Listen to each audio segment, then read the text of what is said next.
በእስር ላይ የሚገኙት የቀድሞ የፓኪስታን ጠቅላይ ሚኒስትር ኢምራን ካህን ልጆች አባታችን በህይወት ይኖር ይሙት የምናውቀው ነገር የለም አሉ። ፓኪስታን ታስረው የሚገኙት የቀድሞ ጠቅላይ ሚኒስትር እንግዲህ ልጆቻቸው ናቸው ይሄንን ቅሬታ ያቀረቡት። በፍርድ ቤት የተፈቀደውን የእስር ቤት ጉብኝትም እንደዚሁ ጥየቃ ማለት ነው ፍርድ ቤቱ ፖሊሶችና የተለያዩ የጸጥታ አካላት እየከለከሉ ነው ሲሉ ነው እንዲህ ቅሬታ ያቀረቡት። የፓኪስታን የውጭ ጉዳይ ሚኒስትር ተጠይቀው ነበረ በዚህ ጉዳይ ምላሽ እንዲሰጡ፣ ነገር ግን ምንም አይነት ምላሽ ከመስጠት ተቆጥበዋል።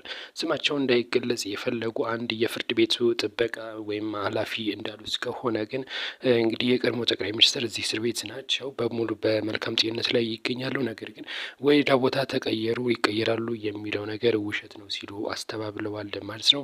እንግዲህ የፓኪስታን የቀድሞ ጠቅላይ ሚኒስትር ኢምራን ካህን በእስር ቤት መገኘታቸው ብዙዎችን እያነጋገረ ይገኛል። ለበርካታ ጊዜያትም ታስረዋል።